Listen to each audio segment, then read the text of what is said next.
You're listening to Explain That by Velocity Legal, the podcast that keeps business owners and professional advisors ahead of the curve in an ever-changing legal landscape.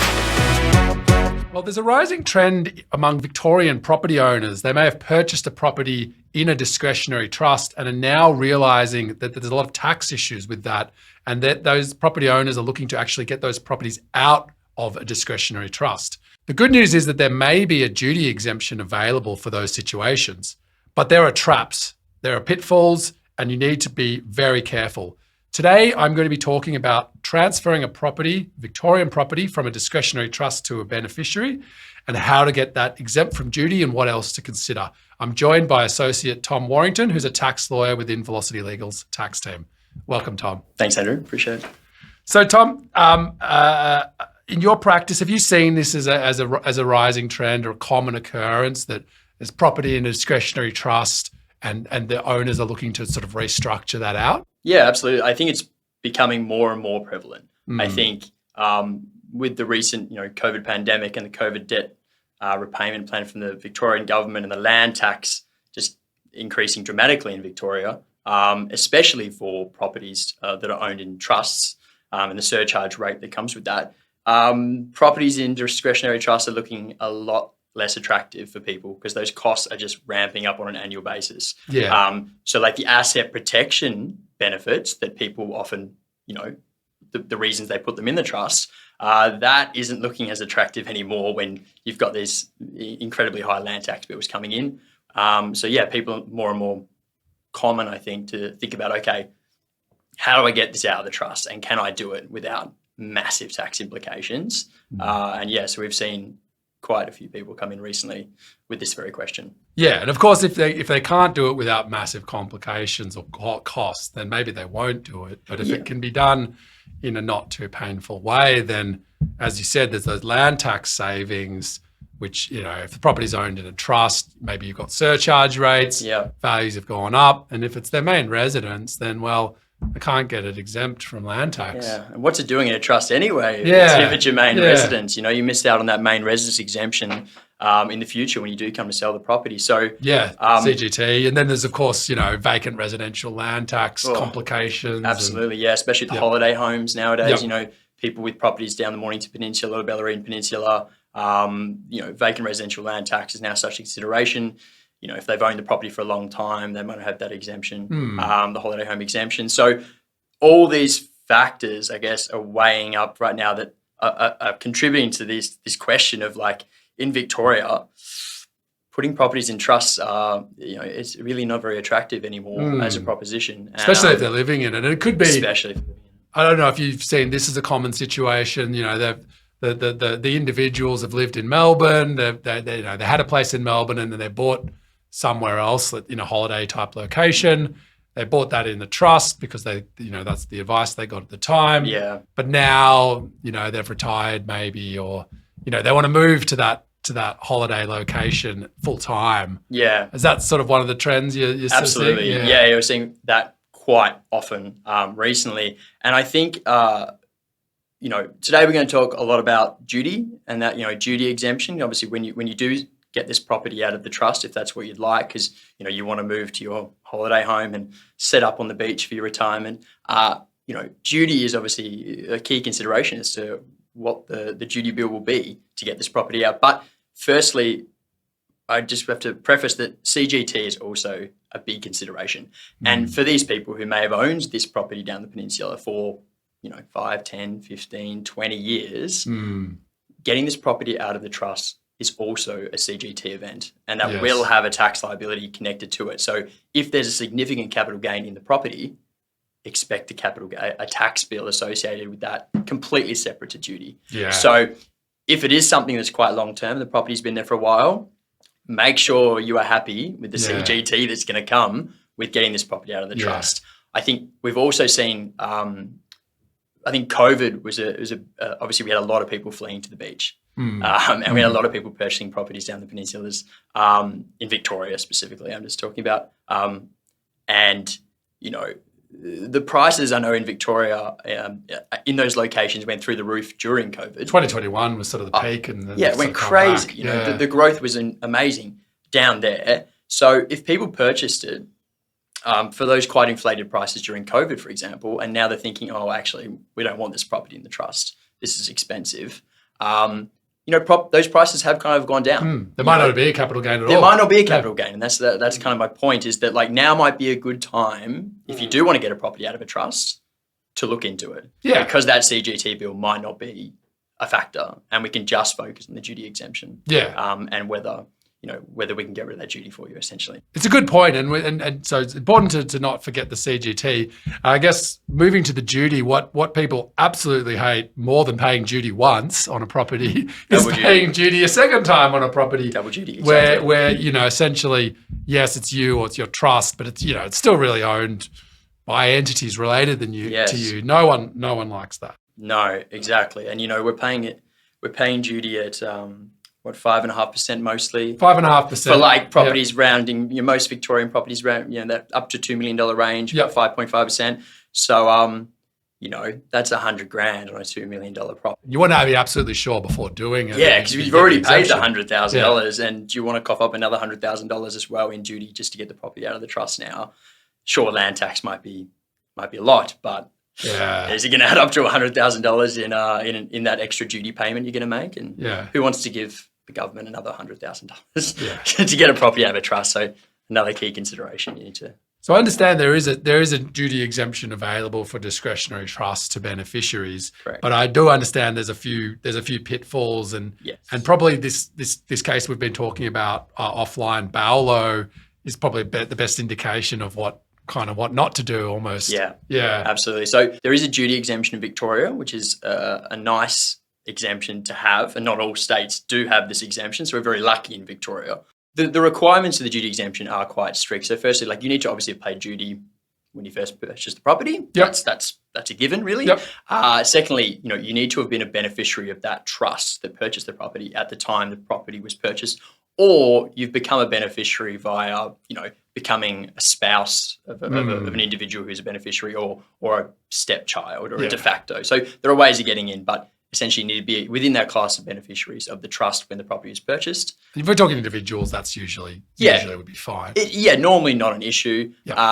So that one's okay. The property needs to be distributed to you, absolutely. Again, not an issue. But the key I've prefaced there, the key requirement that is the most tricky and the one that has caused the most difficulties is this idea that the transfer cannot be for any type of consideration. Yes. So it can't be a part of a sale or an arrangement in which consideration is involved. And the courts have, and the tribunals have interpreted this idea of consideration more broadly, like a sale and a payment of money, of course, that's consideration, and we can't have that. But what is deemed consideration, the courts, and like you've said in this case of Paolo, really focus on these, on a trust and the beneficiary loans or liabilities that might be within a trust, and what happens to those liabilities following after the property's been removed, and what does the trust look like after that property is removed? Because I guess it's going to that consideration element, and consideration really means doing anything whatsoever that gives any benefit back to the trust. Yeah, exactly. So yes, of course, paying money, but I think the thing that we're talking about is more, well, what if liabilities are being eliminated from the trust? Yeah, exactly. And I'll just briefly run through what that Paolo case kind of, what were the facts, because I guess it kind of highlights what this consideration might look like. So Paolo involved a father and son doing a property development, and they purchased it in their names individually first, in one of the names, and then they got some advice. They bought at auction, then got some advice that maybe best to put it in a trust. They wanted to do a development.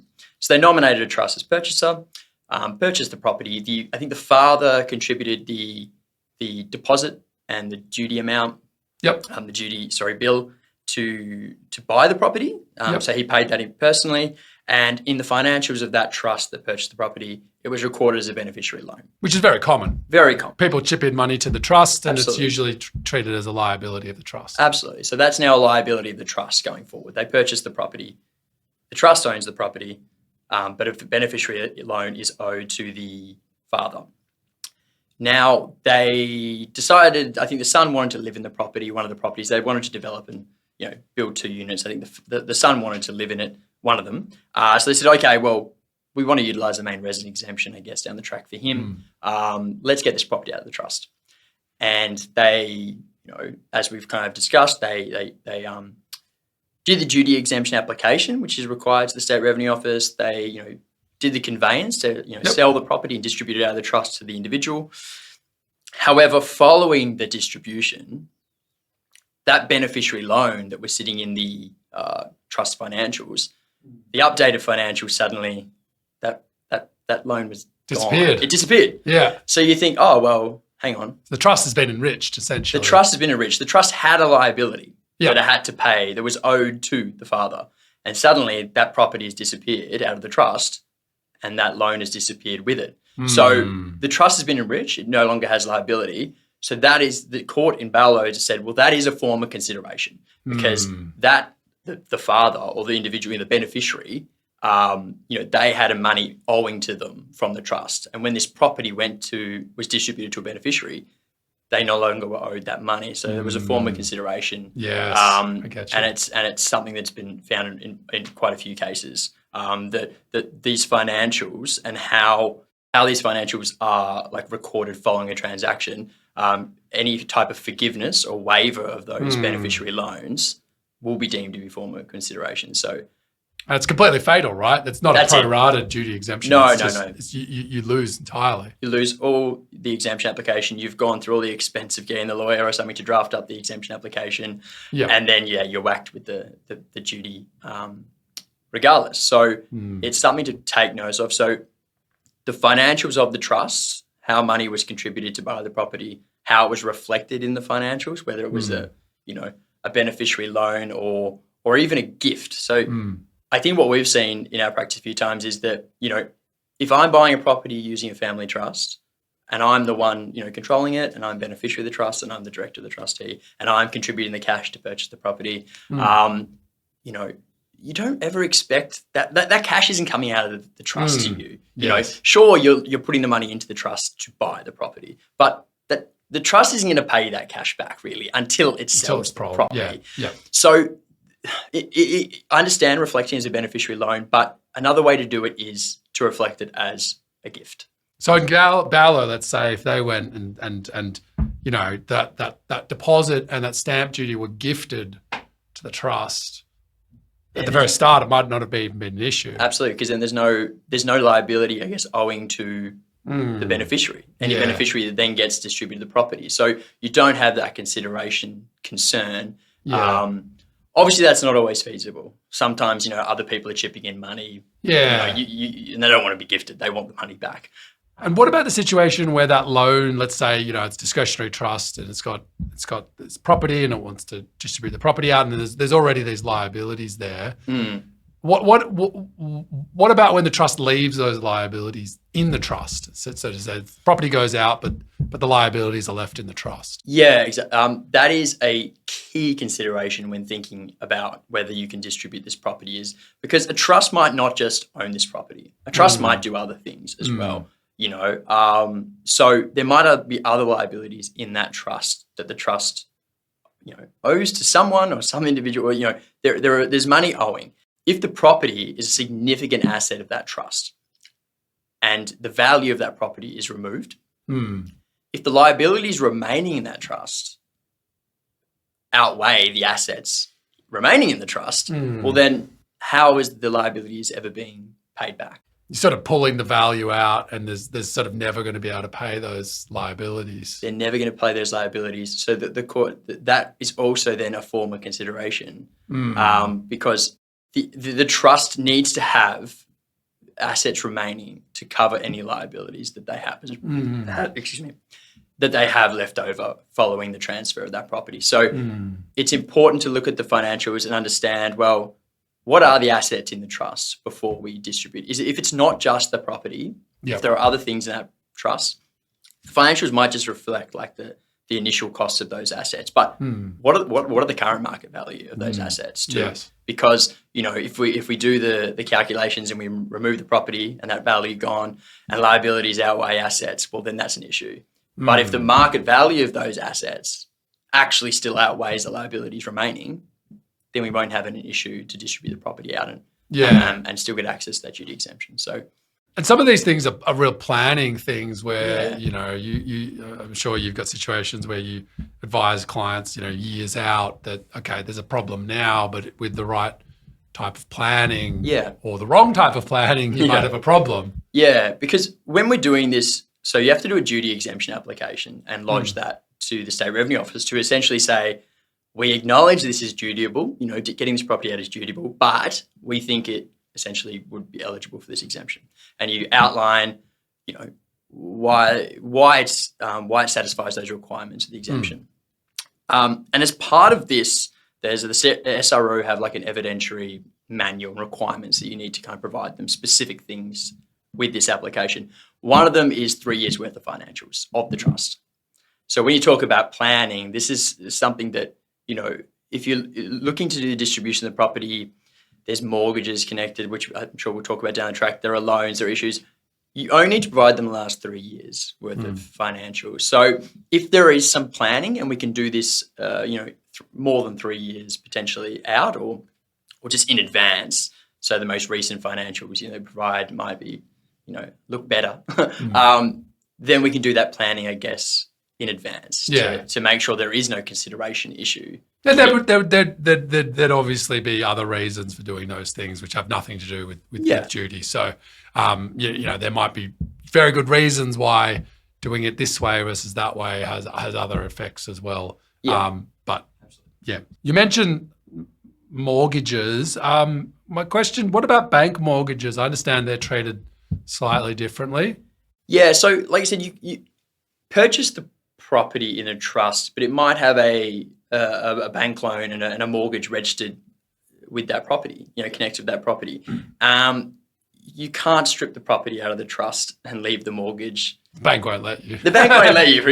You can't leave. You can't have the mortgage and the property with two different registered proprietors. So the mortgage needs to come with the property. Yeah. So thankfully, even with this exemption, there's another section of the Act that essentially says that beneficiary can actually assume liability over that existing mortgage in the property. So it's you have to go to the bank and you'll need to, you know, do the necessary paperwork to essentially change the mortgage from the trust into your name and tick off all those, you know, jump through their hoops, unfortunately. Yep. But the beneficiary can assume responsibility for that mortgage, and that is satisfactory to actually be able to distribute the property. So the property doesn't need to be unencumbered to consider distributing the property out of a family trust. Yeah. So you could theoretically have a bank liability there or mortgage registered that's assumed by the beneficiary that won't cause an issue, but beware if there's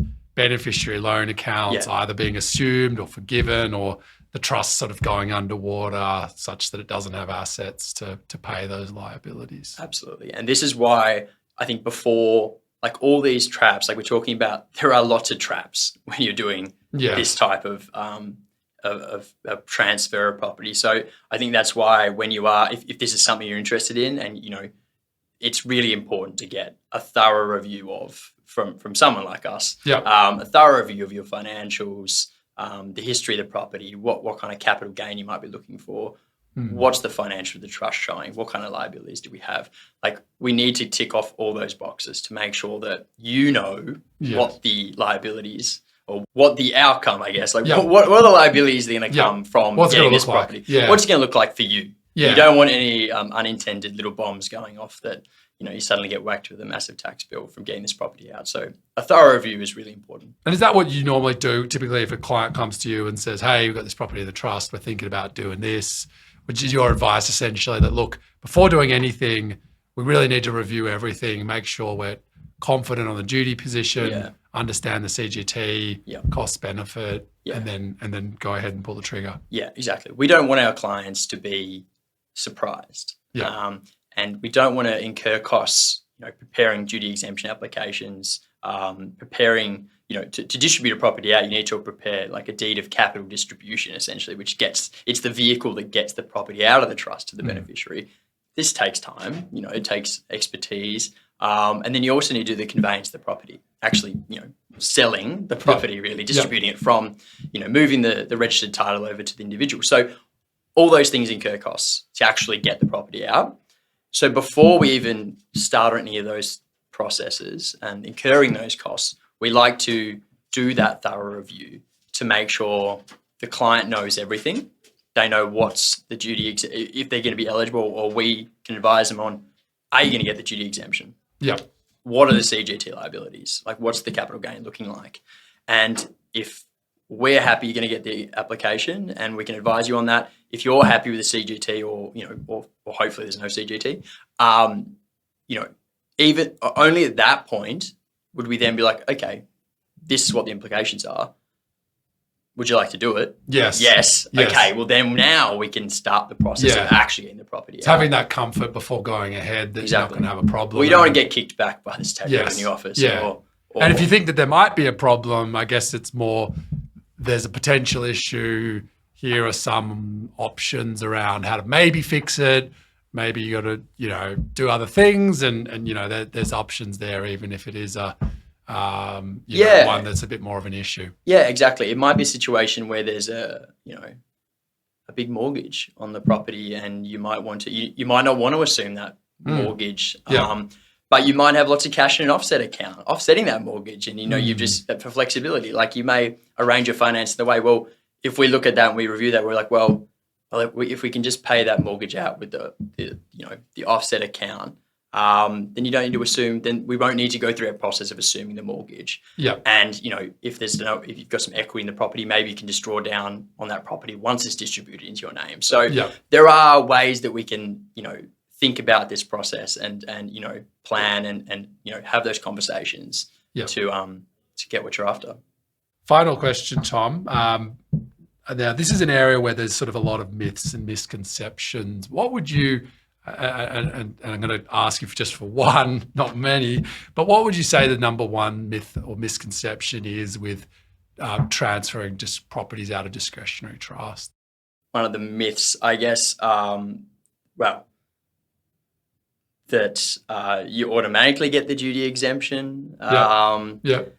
That the main residence exemption would apply. Like, some people do own these properties in main residence, and for some reason a trust might own a main residence, and they think that it provides a shield of all tax liabilities that might happen with respect to that property. Yeah. So that's a key misconception. Residence exemption is this mighty, all-powerful, tax-free, waiver.